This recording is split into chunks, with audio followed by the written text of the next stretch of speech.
Di sisi lain kita harus mengendalikan si nyamuknya. Makanya kemudian ada suatu teknologi baru-baru ini dengan menggunakan teknologi nyamuk Aedes yang berwolbachia. Jadi Wolbachia sendiri itu sebenarnya sebuah bakteri.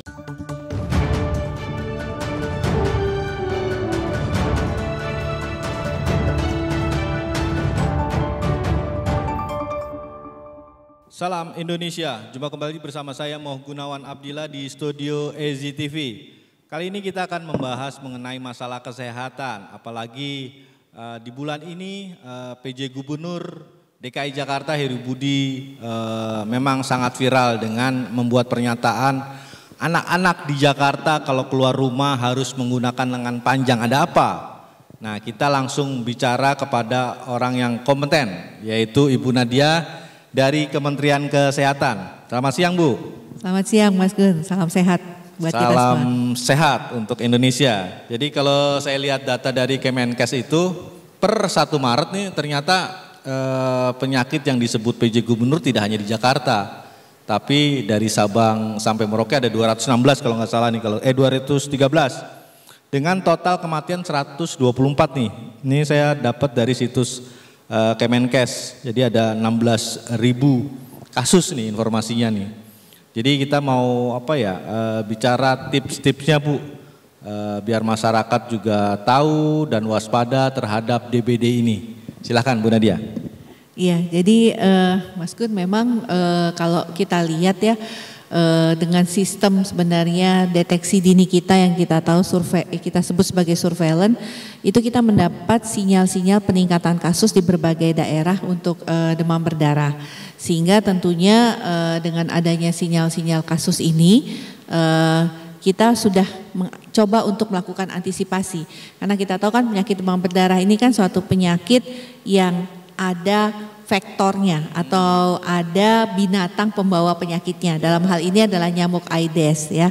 Nah, jadi sangat perlu nih masyarakat waspada dan juga ikut serta dalam upaya bagaimana tidak terjadi penularan, bahkan supaya tidak bisa meluas lebih jauh sehingga terjadi kejadian luar biasa. Nah, memang kita lihat di minggu yang sama kalau kita bandingkan di tahun 2023 itu terjadi peningkatan kasus demam berdarah yang cukup signifikan. Contohnya di minggu ini saja, tahun lalu itu ada 17.600 kasus. Nah, saat ini sudah hampir 36.000 kasus dilaporkan dari 487 kabupaten kota. Nah, ini kita tidak mau ya kasus ini terus trennya meningkat, sementara kalau kita lihat musim pancaroba ini masih terus berlangsung nih ya, musim panas ke musim hujan. Hari ini hujan, besok panas, atau pagi hujan, sorenya panas ya. Jadi dan ini memang sangat berpengaruh terhadap munculnya demam berdarah. Ya Mbak, jadi selain tadi gambaran umumnya, mungkin gambaran-gambaran khususnya nih, apakah di pancaroba saat ini nih kan ada La Nina, sekarang udah pindah lagi ya, ke musim selanjutnya yang memang pertumbuhan DBD nyamuk-nyamuk itu memang sangat-sangat tinggi, kan ada 3M, ada apa lagi. Jadi mungkin tips yang lebih akurat terutama masyarakat untuk waspada hingga tidak terjadi lonjakan, Bu Nadia. Iya, jadi karena kita mau antisipasi ya Mas Gun ya, karena kita tahu kan selalu nih kalau dalam waktu yang singkat banyak orang yang sakit, pasti fasilitas pelayanan kesehatan itu membutuhkan waktu untuk dia bisa beradaptasi dengan kondisi tersebut. Nah, jadi kita tidak ingin hal itu terjadi. Jadi 2 hal yang kita lakukan, berusaha supaya kasusnya nggak mungkin ada tapi tidak melonjak cepat ya. Kalau kita masih ingat ya di pandemi COVID itu ada kurva yang sangat tinggi tiba-tiba, nah itu pasti akan membuat angka kesakitan dan kematian itu juga menjadi besar, sehingga orang yang beresiko untuk meninggal, tidak mendapatkan perawatan kesehatan itu akan sangat mungkin terjadi. Dengan adanya surat edaran yang kami sampaikan ke kabupaten kota supaya mengingatkan kabupaten kota, oh daerah Anda itu sudah terlihat nih dari data-data kasusnya ada tren peningkatan. Nah ini harus dicegah supaya tren peningkatan tadi tidak, tadi seperti Mas Gun sampaikan, tidak terjadi lonjakan yang sangat besar sehingga menimbulkan permasalahan nanti di fasilitas pelayanan kesehatannya. Nah jadi memang kita ini kan kondisi yang tadi saya sampaikan bahwa demam berdarah ini kan penyebabnya adalah virus dengue atau virus demam berdarah yang ditularkan melalui nyamuk Aedes aegypti. Jadi nyamuk inilah sebenarnya yang membawa virus dengue tadi pindah dari satu orang yang sakit, terus waktu dia menggigit orang lain yang sehat, itulah virusnya masuk ke dalam tubuh kita. Makanya kemudian kita jadi sakit.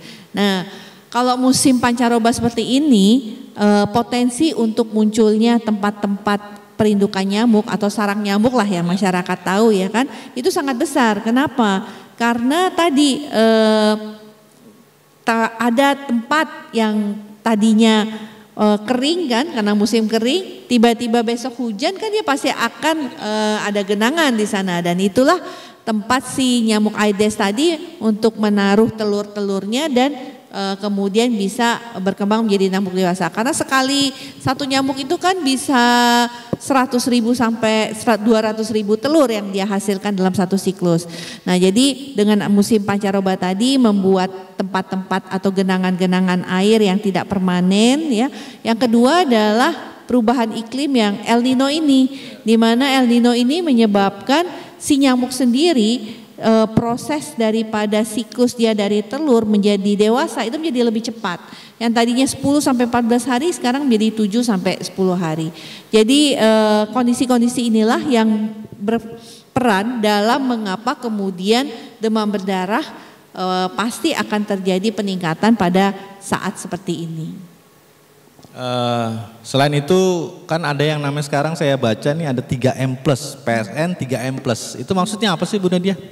Ya, karena tadi prinsipnya adalah kita mengendalikan penyakit demam berdarah supaya tidak terjadi lonjakan ataupun jangan sampailah ya angka kematian tinggi. Karena sekarang pun angka kematian yang tahun lalu itu pada minggu yang sama itu dilaporkan 170.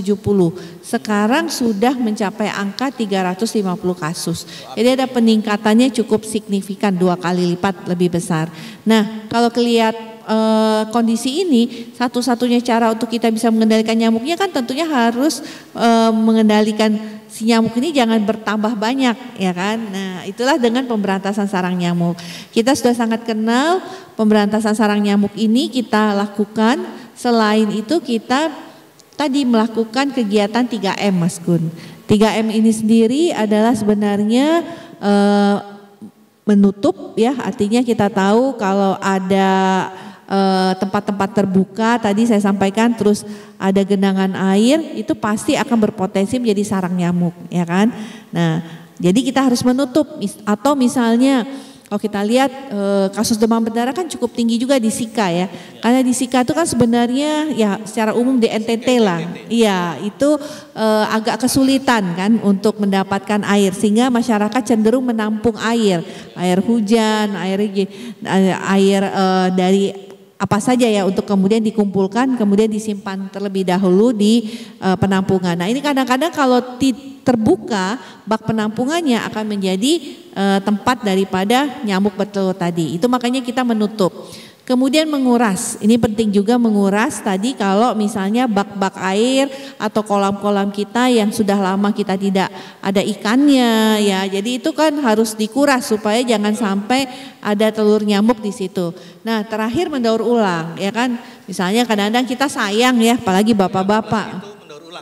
Ada lagi plusnya, ini M yang ketiga kan 3M tadi, menutup, menguras, dan terakhir mendaur ulang. Jadi kita sudah nggak mengubur lagi ya kan, karena mengubur itu kadang-kadang ada yang bahan-bahan kita kubur itu tidak bisa hancur di dalam tanah ya kan. Nah itu tentu akan merusak lingkungan ya, jadi kita sekarang lebih cenderung mendaur ulang ya. Banyak sekali yang misalnya menyimpan ban bekas nih, apalagi Pak Gun mungkin ya Mas Gun ya, sayang nih habis ganti ban mobil sayang nih ya kan gitu ya, itu disimpan kita tahu lekukan di dalam roda ban itulah tempat mana udah gelap, ada air sedikit di situ, itulah tempatnya. Nah, kembali kalau kita bicara mengenai plusnya apa?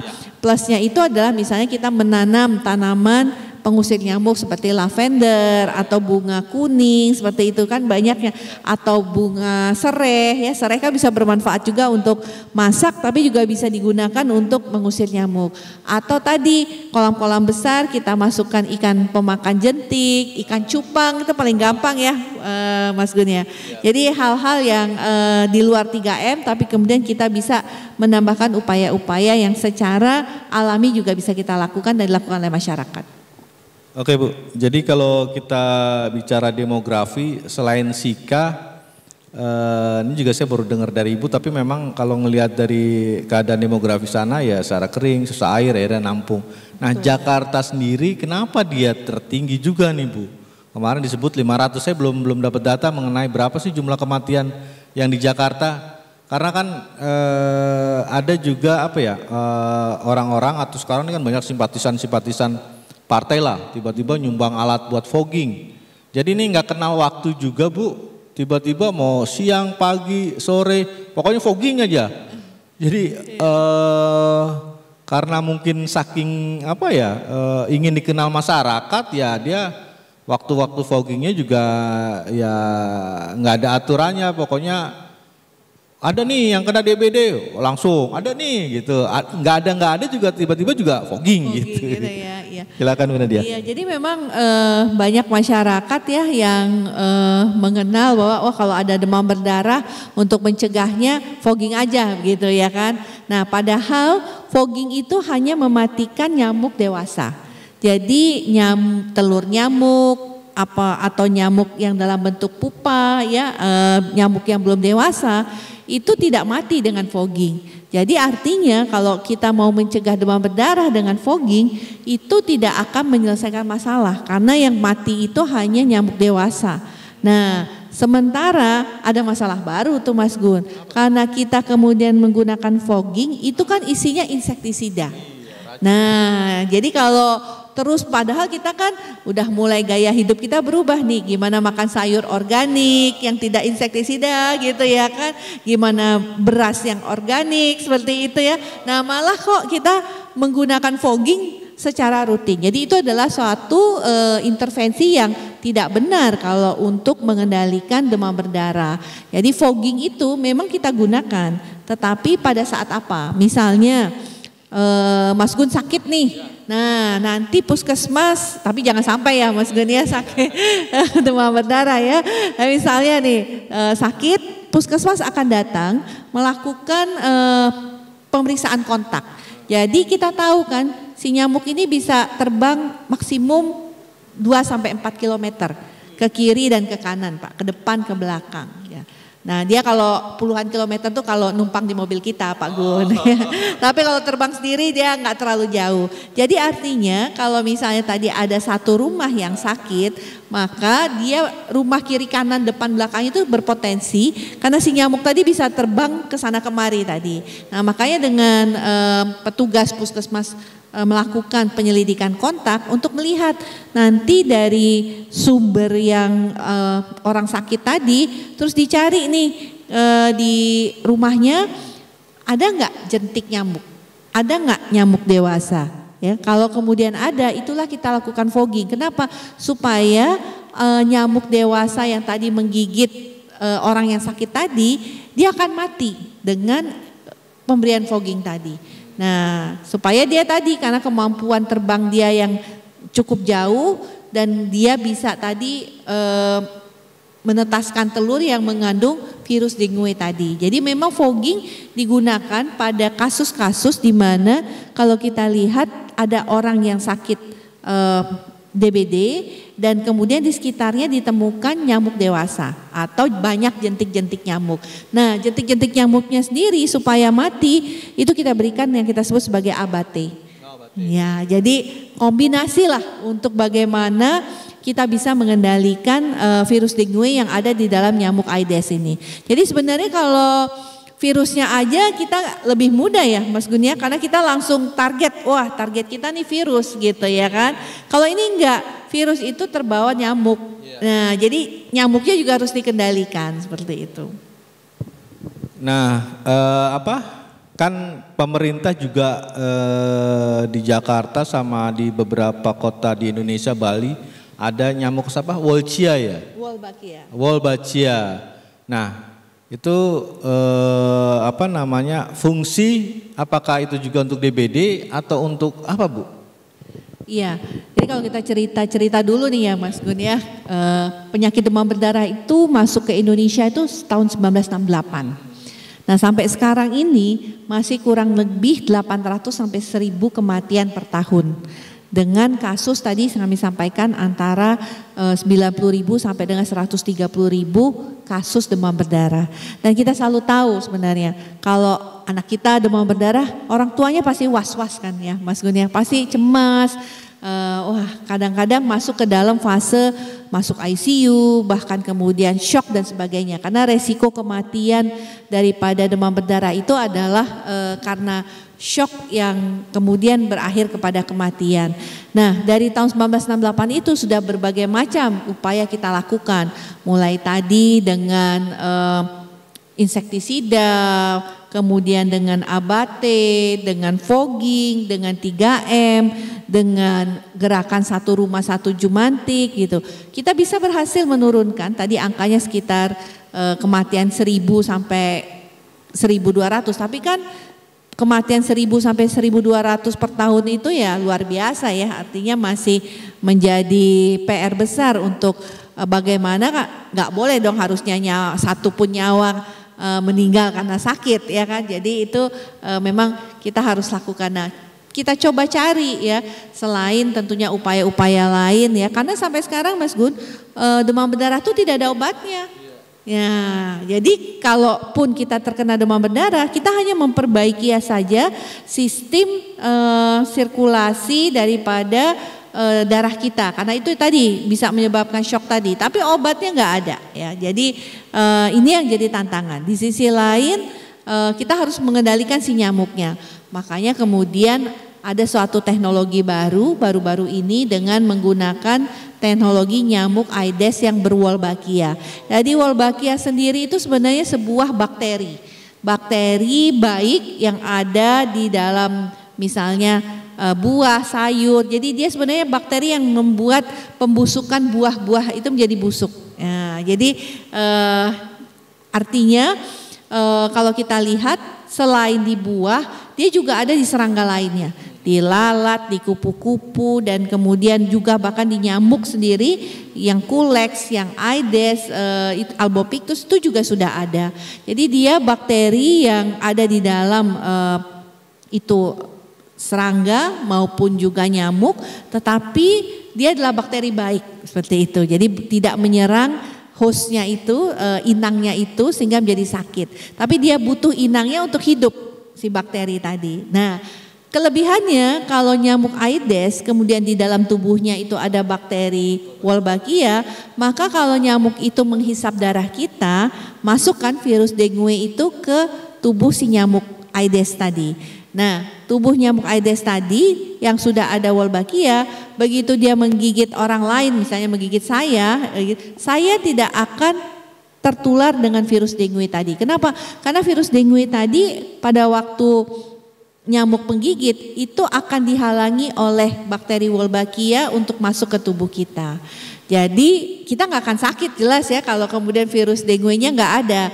Oleh karena itulah makanya kita melihat dari apa yang kita lakukan di Yogyakarta sudah hampir 10 tahun itu yang kita lakukan di Yogyakarta itu sudah bisa menurunkan kasusnya sampai 73%. Kematiannya sampai dengan 0 tahun. Tapi memang kita butuh proses ya kan. Jadi kalau kita lihat tadi Mas Gun juga sampaikan, kenapa sih kalau DKI kota besar masih ada demam berdarah? Ya satu karena nyamuk Aedesnya masih ada gitu ya kan. Kecuali kalau nyamuk Aedesnya udah nggak ada ya sudah nggak ada masalah dengan demam berdarah. Itu kemarin bukannya sudah diuji coba Wolbachia di Jakarta Barat itu Bu?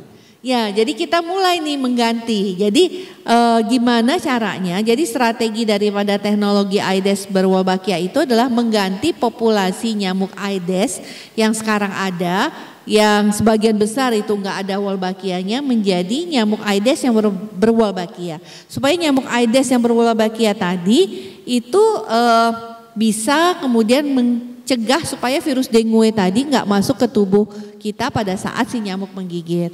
Nah, cuman kan namanya ganti spesies ya, ganti sebuah makhluk hidup di alam tuh nggak mudah, ya kan gitu. Jadi kita lakukan secara natural seperti itu kan, nggak ada juga mungkin istilahnya genosid nyamuk ya, Mas Gun ya gitu ya, karena nggak akan mungkin terjadi seperti itu. Jadi kita mengganti perlahan-lahan nyamuk, populasi nyamuk Aedes yang tanpa berwolbachia ini menjadi nyamuk Aedes yang berwolbachia. Nah ini makanya tadi teknologi nyamuk Aedes berwolbachia ini membutuhkan waktu untuk bisa kita mendapatkan hasilnya ya. Jadi nggak bisa nih, memang saat ini kan kita terbatas karena tadi membutuhkan waktu untuk bisa populasi nyamuknya itu tergantikan. Setidaknya kita harus melepaskan telur yang kita titipkan kepada masyarakat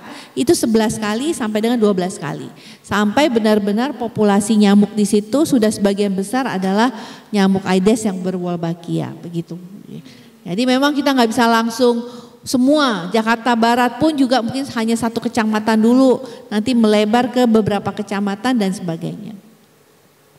Iya Bu, jadi kan kalau ngambil itu random ya, naruh-naruhnya itu di kecamatan yang itu yang tertinggi tuh apakah memang di Jakarta Barat yang memang kecamatan itu tertinggi atau memang random Bu untuk naruh ke ember-ember Wolbachia ini?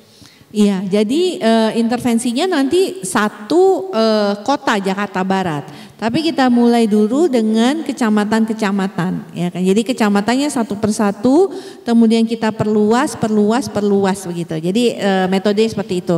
Nah, untuk menaruh atau memilih, kenapa saya pilih kecamatan X gitu ya.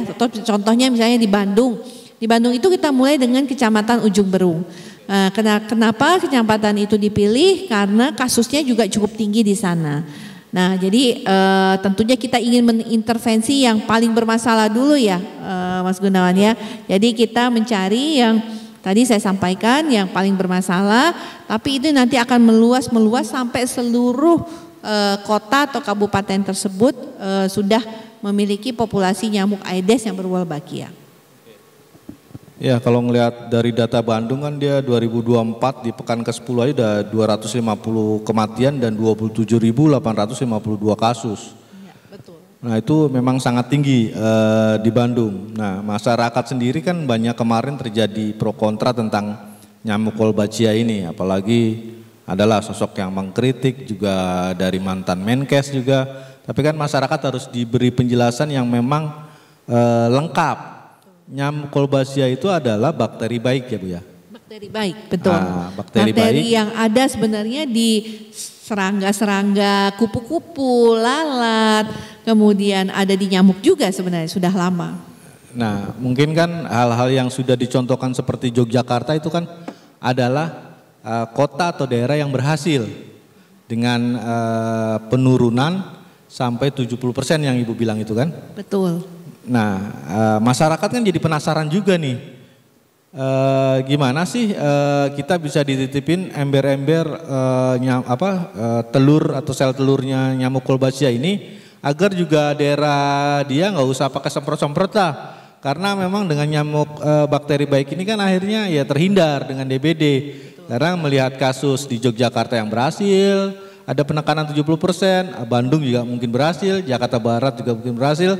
Cuman kan daerahnya sepertinya kan nyamuk seperti 2, 3, 4 kilometer dia tiba-tiba pindah-pindah, timur lah yang tinggi, utara lah yang tinggi, mungkin Pulau Seribu lah yang tinggi. Nah kan masyarakat ingin tahu bisa nggak sih kita ada permintaan ember-ember telur-telur nyamuk Wolbachia itu Bu? Ya, jadi Kalau masyarakat minta telur itu nggak bisa ya, karena itu memang harus modelnya itu secara bertahap. Jadi memang kita harus tentukan dulu nih kecamatan ini dulu, karena kecamatan ini setelah 11 kali atau 10 kali dilakukan pelepasan nyamuk dimulai dari penitipan telur kepada masyarakat ya. Kenapa nih pertanyaannya mungkin Mas Gun ya, kenapa sih Bu kita dititipin telur, kenapa kita nggak taruh aja embernya di pinggir jalan gitu kan, buktinya nyamuk-nyamuk yang lain tumbuh aja gitu ya. Nah itu resikonya lebih sulit karena kalau kemudian ember yang ada telur nyamuk Wolbachia itu kering, maka ya udah telurnya nggak akan bisa menetas begitu kan. Jadi kita kehilangan upaya untuk mempercepat pergantian populasi nyamuk di dalam lingkungan. Nah, jadi memang tahapannya adalah kita tentukan dulu kecamatan yang mau kita mulai, kita awalnya dengan RT RW tertentu, nanti langsung 11 kali nyamuk tersebut dilepaskan. Nah, itu nanti pasti populasinya akan bisa tergantikan. Jadi memang ya namanya metode, kalau metodenya salah nanti berbeda kan hasilnya ya Mas Gun ya. Jadi kalau misalnya saya mau minta nih dimintain telur untuk bisa nyamuk Wolbachia di rumah saya, ya nggak bisa juga gitu, karena nanti cuman rumah saya atau cuman sedikit sekali nyamuk yang Aedes yang berwolbachia, dan itu tidak cukup untuk kemudian menurunkan kematian di suatu daerah tersebut. Dan ingat, ini kan nyamuk jalan-jalan tadi ya kan gitu, jadi nggak efektif. Jadi memang harus satu kesatuan untuk pelepasan telur tadi. Iya, maksudnya edukasi ke masyarakat juga biar lebih terang benderang. Jadi kan zaman sekarang hoax atau sesuatu yang tidak apa ya, yang mudah diprovokasi itu jadi masyarakat jadi apa ya? Oh ya benar nih bahwa si nyamuk Wolbachia ini adalah pesanan dari apa sih namanya? Bill Gates. Bill Gates lah, apalah. Jadi untuk tadi merusak manusia di Indonesia. Bahkan seorang sosok mantan Menkes pun juga ikut membenarkan kan. Jadi kita bingung nih, siapa yang benar, ini mantan Menkes loh. Cuman kan dia entah ada apa kita nggak tahu. Tapi yang jelas kan dari Kemenkes sebagai pihak yang bertanggung jawab, nyamuk Wolbachia itu adalah nyamuk baik dengan bakteri baik. Tujuannya tadi seperti yang sudah terbukti di Yogyakarta. Betul sekali, ya. Jadi ya walaupun mantan Menkes mungkin bisa juga nggak update ya Pak, dengan informasi kekinian ya gitu. Nah jadi mungkin banyak juga, mungkin kita masyarakat juga baca, oh itu nyamuk berwolbachia itu sebuah rekayasa genetik katanya gitu ya. Padahal tidak ada ini rekayasa genetik ya. Kalau kita mau rekayasa genetik, nyamuknya kita kembangkan aja di laboratorium terus kita lepas begitu. Itu udah nama rekayasa genetik karena nyamuknya udah nyamuk yang sudah berwolbachia yang kemudian kita lepas. Nanti dia berantem sendirilah sama Anopheles yang nggak Aedes, mohon maaf, Aedes yang tidak berwolbachia gitu. Siapa menang siapa kalah gitu. Padahal ini tidak. Ini sebenarnya tadi karena belum semua Aedes itu berwolbachia, maka kemudian kita membuat telurnya itu kita berikan virus atau mohon maaf bakteri Wolbachia tadi. Nah setelah telur dan bakteri Wolbachia tadi ada, kemudian kita titipkan kepada masyarakat supaya telur tadi secara normal berkembang menjadi sebuah nyamuk dewasa melalui siklus-siklus ada pupa, larva dan sebagainya. Jadi ini sebenarnya suatu proses yang natural seperti itu. Jadi tidak ada tuh rekayasa genetik karena kita hanya betul-betul telur nyamuk yang kemudian berkembang menjadi nyamuk dewasa. Nanti nyamuk dewasa yang berwolbachia ini kawin dengan nyamuk jantan atau perempuan yang juga berwolbachia, ya pasti anaknya akan jadi nyamuk Aedes yang berwolbachia. Jadi ini natural sekali, kita tidak ada suatu intervensi yang disebut rekayasa genetik. Jadi itu satu, mungkin kami klarifikasi. Terus kedua, Bill Gates ya Bill Gates ini sebenarnya kita tahu beliau ini kan kaya sekali ya Pak, termasuk orang yang kaya. dan sebagian uang yang dia punya itu didedikasikan untuk kesehatan. Jadi beliau mendukung research yang ataupun penelitian yang untuk membantu masyarakat di dalam kesehatan. Jadi tidak ada sama sekali titipan ataupun juga pesan-pesannya Bill Gates gitu. Malah kita dapat untung dengan disupport, sebenarnya tidak disupport langsung Indonesia ya, tapi ada penelitian awal tentang bagaimana teknologi nyamuk berwolbachia, kan gimana pun juga sebuah teknologi ini adalah suatu penemuan. Nah, penemuan itu kan pasti oleh para ahli-ahli eksperimen. Dia melakukan begitu banyak eksperimen sehingga menimbulkan suatu penemuan baru ya, Mas Gun ya. Nah, eksperimen-eksperimen inilah ataupun penelitian-penelitian inilah yang kemudian dibiayai melalui sebuah yayasan Bill dan Melinda Gates. Jadi tidak ada sama sekali ini kaidah dari sisi intelektual, dari sisi metodologi penelitian itu sesuai dan mengacu kepada standar-standar yang baku seperti itu. Jadi ini bukan suatu membuat senjata biologis ya Mas Gun ya. Jadi tidak ada sama sekali. Dan kembali tadi kami ingatkan ya bahwa sudah sejak 1968 kita ini berurusan sama demam berdarah. Sudah banyak juga intervensi kita lakukan. Tapi setiap mau masuk musim hujan ke musim panas, pasti kita dengar berita-berita bahwa kasus demam berdarah naik. Orang-orang susah mendapatkan ruang perawatan, antri di IGD karena tidak ada ruang perawatan untuk demam berdarah. Dan ada lagi kekhawatiran, kita dengar cerita daripada orang tua yang kehilangan anaknya gara-gara demam berdarah. Jadi kisah-kisah menyedihkan itu masih ada. Nah, itu mau sampai kapan? Sementara kita belum menemukan suatu yang lebih canggih ya daripada 3M dan PSN tadi. Nah, dengan ada teknologi baru sudah teruji di 9 negara yang punya di luar Indonesia ya, Mas Gun ya, termasuk Brazil, Manila, kemudian Singapura, kemudian negara-negara di Haiti itu yang memang punya kasus-kasus demam berdarah. Nah, ini kan artinya sudah mengapa Indonesia kemudian tidak mencoba seperti itu, karena kita ingin menyelamatkan lebih banyak nyawa sebenarnya. Oke, jadi kalau bicara rumah sakit ini baiknya kita mencegah atau memang jangan telat. Nah itu kan, karena kan kematian itu kadang-kadang kan anak kena, mungkin ada saudara kita di rumah kena, tapi nggak ngeh. Ini gejalanya apa sih? Disangka panas biasa, dibeliin obat biasa ke ini. Tiba-tiba udah parah aja baru ke rumah sakit. Nah, mungkin Ibu Nadia bisa menjelaskan penanganan cepat atau penanganan yang memang buat tips masyarakat di rumah nih. Kalau memang ada gejala keluarganya terkena DBD. Silakan Bu Nadia. Iya, jadi memang demam berdarah ini sulit karena nggak ada gejala yang khas. Kecuali nemuin bintik merah. Nah, bintik-bintik merah di kulit kita, di punggung tangan, di punggung belakang, ataupun di lipatan-lipatan kulit. Nah, itu baru gejala khas. Tapi bukan hanya bintik merah disertai demam tinggi. Nah, jadi kalau di awal-awal demam, kita baru 1-2 hari demam, biasanya masyarakat menganggapnya seperti penyakit flu-flu aja ya. Jangankan itu, COVID aja sekarang udah jadi flu biasa ya Mas Gun ya. Orang kalau flu nggak tes lagi COVID ya. Ya kalau COVID ya alhamdulillah, ya nggak COVID alhamdulillah gitu ya.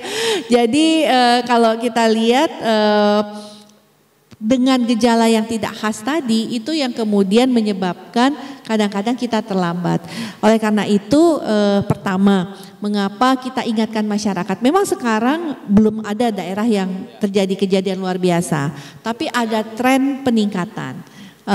Tren peningkatannya ada, tapi bukan pada kondisi membuat kita dalam keadaan gawat darurat atau dalam keadaan yang emergensi. Nah, kita pada level saat ini adalah waspada. Waspadanya adalah bagaimana supaya jangan berkembang terjadi lonjakan atau yang kita sebut sebagai kejadian luar biasa. Nah, mengenali gejala tadi, demam betul sekali, 3 hari demam tinggi tidak turun-turun, udah minum obat masih demam, walaupun nggak ketemu bintik-bintik merah tadi atau mimisan. Kadang-kadang anak kita mimisan banyak begitu demam. Kadang-kadang orang tua berpikir, oh iya biasa dia karena kan demam kan suhu tinggi, panas, jadi mimisan biasa. Padahal bisa aja mimisan itu udah tanda-tanda demam berdarah. Karena demam berdarah itu kan memang perdarahan yang terjadi. Dan mimisan itu adalah salah satu tanda perdarahan. Jadi kalau dengan kondisi begitu, anak kita demam, sudah minum obat penurun panas nggak turun-turun, datang lagi. Kalau kemarin, baru kemarin kok periksa, tunggu dulu deh, mungkin obatnya belum bekerja. Kadang-kadang masyarakat kita begitu ya. Jangan tunda-tunda lagi, segera tetap datang ke puskesmas atau rumah sakit untuk pastikan kita kena demam berdarah atau tidak demam berdarah. Kenapa mau mastiin seperti itu? Karena lagi musimnya seperti itu. Nah, jadi harapan kita dengan tadi kita cepat mendatangi kembali fasilitas pelayanan kesehatan, kita tidak terlambat. Karena kita tahu bahwa demam berdarah ini bisa menyerang siapa aja, dari bayi sampai dengan lansia. Nah, tapi memang spesialnya demam berdarah itu paling banyak pada anak usia di bawah 16 tahun sama di atas usia 3 tahun. Nah, mungkin pada usia itu, rentang umur itu anak-anak kan lebih imunitasnya belum baik, betul ya Mas Gun, sehingga lebih gampang sakit dan tertular. Nah, di sisi lain yang harus kita waspadai adalah kondisi shock tadi. Jadi ada namanya dengue shock syndrome ya. Jadi karena perdarahan yang terus menerus di dalam, sehingga ada gangguan sirkulasi daripada aliran darah kita, itu yang kemudian beresiko kepada kematian. Bu, tips kan anak-anak nih sekolah nih sekarang di luar juga beraktivitas lah. Nah, apakah memang dengan menggunakan lengan panjang untuk anak-anak kita, atau maskeran, atau memang harus tertutup, atau seperti apa sih Bu sebenarnya untuk anak-anak kita yang bersekolah di luar yang memang jadi target si nyamuk ini nih, yang belum di Wolbachia ini gitu. Ya, yang belum berganti jadi Wolbachia ya Mas Gun ya. Jadi dalam rangka tadi surat edaran kewaspadaan, kami bukan hanya meminta dinas kesehatan ya, tapi kami juga meminta pemerintah daerah aktif untuk kemudian mensosialisasikan gerakan PSN ini, terutama di sekolah-sekolah sebenarnya Mas Gun. Karena tadi si nyamuk ini nih kayak kita juga Mas Gun, orang kantoran. Jadi dia menggigit kita itu waktunya jam 9 sampai jam 12. Habis itu dia istirahat. Istirahatnya di mana? Dia gantung-gantung gitu di dinding. Nah, itu juga makanya kita ajarkan jangan suka gantung baju di kamar, apalagi kamarnya gelap. Nah, kayak gelap seperti studio kita nih ya. Kalau ada gantungan-gantungan hati-hati nih, karena nyamuk itu setelah menggigit dia istirahat. Nanti dia menggigit lagi sore hari jam 3 sampai dengan jam 6 sore. Nah, kita tahu itu adalah jam anak kita sekolah, jam anak-anak kita main di luar ruangan ya kan. Nah, oleh karena itu kami surat edaran kewaspadaan kami itu juga meminta sekolah-sekolah memastikan sekolahnya bebas dari jentik nyamuk, melakukan pemberantasan sarang nyamuk, memastikan pemerintah itu juga kita tahu pemberantasan sarang nyamuk tadi kan nggak bisa cuma di level individu atau keluarga ya kan. Kalau misalnya ada galian di dekat rumah kita, nah itu yang nutup kan bukan saya, ya harusnya pemerintah daerah ya yang menutupnya. Jadi itu juga yang kita lakukan. Nah, kalau masih was-was juga, orang tua itu masih bisa melakukan beberapa hal. Misalnya anaknya dipakaikan lotion anti nyamuk, ya kan. Kalau mau pakai lengan panjang itu juga melindungi, karena kan melindungi kita dari gigitan nyamuk. Tapi mungkin kalau lagi udara panas sekali, nggak enak pakai lengan panjang. Kalau lagi hujan-hujan mungkin nggak masalah ya Mas Gun ya. Jadi itu beberapa hal sih sebenarnya yang bisa dilakukan orang tua untuk memberikan proteksi lebih kepada anaknya. Mungkin ada tambahan lagi Bu, sebelum kita tutup kita udah mau mendekati 1 jam juga nih diam-diam ini.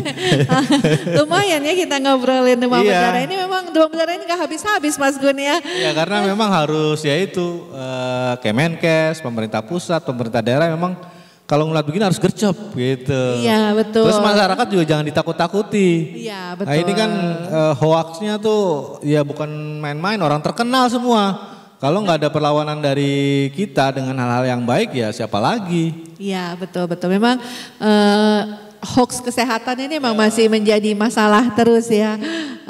Mas Gun, bahkan di COVID-19 pun juga hoaxnya banyak sekali itu, padahal ancaman kematiannya luar biasa ya, seperti itu ya. Jadi mungkin kami mengingatkan masyarakat ya bahwa kita dalam menangani demam berdarah ini kita harus lakukan bersama. Kami tentunya pemerintah tidak bisa memantau setiap rumah, setiap keluarga itu bebas dari jentik nyamuk atau sarang nyamuk. Oleh karena itu kami mohon tentunya masyarakat untuk kemudian memastikan rumahnya ini bebas dari sarang nyamuk dan jentik nyamuk. Kita masih ingat pada saat COVID-19 demam berdarah kasusnya rendah sekali karena mungkin kita semua melakukan aktivitas di rumah, membersihkan rumah karena nggak ke kantor, nggak melakukan kegiatan di luar rumah ya akhirnya beres-beres rumah ya Mas Gun ya. Nah jadi malah kasus demam berdarahnya itu menjadi turun. Jadi itu yang kami harapkan bahwa mari kita aktifkan kembali tadi pemberantasan sarang nyamuk, pastikan barang-barang bekas dibuang, jangan disimpan-simpan, disayang malah bikin sarang nyamuk yang bahkan tentunya menjadi demam berdarah. Yang kedua adalah tadi betul sekali yang Mas Gun sampaikan, harus waspada terhadap gejala. Kalau anak kita sakit atau kita sakit demam yang nggak turun-turun, walaupun baru kemarin dari rumah sakit atau puskesmas, datangi lagi, pastikan lagi kita tidak demam berdarah. Sehingga ini tentunya kita tidak berharap ada kematian lagi di antara keluarga kita akibat demam berdarah ini. Oke, terima kasih Bu Nadia, bincang-bincang kita semoga bisa mencerahkan nih masyarakat Indonesia nih. Apalagi memang bulan Maret, April adalah tinggi-tingginya DBD ini. Betul sekali. Mungkin sedikit saya ingin tambahkan ya, kalau kita ngikuti prediksinya BMKG, ini curah hujan ini akan terus sampai dengan pertengahan April. Nah jadi kita masih punya potensi-potensi resiko untuk demam berdarah ini akan terus jadi peningkatan. Ini bukan kita menakuti masyarakat ya Mas Gun, tapi justru ingin mengedukasi dan supaya masyarakat semakin waspada. Oke Bu Nadia, terima kasih ya telah datang ke EZTV, semoga nggak bosen-bosen nih datang. Jadi biar masyarakat Indonesia juga tahu nih ada apa lagi nih di Kemenkes gitu. Sama-sama, terima kasih banyak, salam sehat. Salam sehat. Demikian pemirsa EZTV, bincang-bincang kita dengan Ibu Nadia dari Kementerian Kesehatan untuk memberikan yang namanya edukasi, informasi yang memang sangat bermanfaat, apalagi hoax kesehatan itu sangat banyak. Kalau bukan orang yang kompeten, bukannya orang yang kredibel, kita percaya sama siapa? Kita harus percaya sama Kementerian Kesehatan yang memang dia sebagai garda terdepan dalam masalah-masalah penanganan kesehatan di Indonesia. Masyarakat Indonesia jangan sampai dicuci otaknya oleh orang-orang yang memang ada kepentingan sesaat, kepentingan politik yang memang di seolah-olah bagus padahal dia emang untuk kepentingan dia dalam hal politik. Nah, garda terdepannya adalah Kementerian Kesehatan. Kita harus percaya sama Kementerian Kesehatan agar bangsa ini bisa menjadi tahu, bisa mencari cerdas apa yang namanya bakteri sehat, bakteri yang memang melindungi kita, termasuk tadi nyamuk Wolbachia itu bukan rekayasa genetika lah untuk merusak tubuh rakyat Indonesia, tetapi untuk tadi memberantas nyamuk DBD agar penurunan DBD ini di Indonesia ini semakin hari semakin turun seperti yang sudah terjadi di Yogyakarta itu sudah 70%. Mungkin nanti Bandung, mungkin nanti Kupang, Jakarta Barat dan kota-kota lain yang memang ditaruh sampel ember-ember telur nyamuk Wolbachia. Kita mau Indonesia tetap sehat, Indonesia rakyatnya sehat dan jauh daripada penyakit DBD untuk kedepannya demi Indonesia Emas 2045. Saya Mau Gunawan undur diri, salam sehat Indonesia.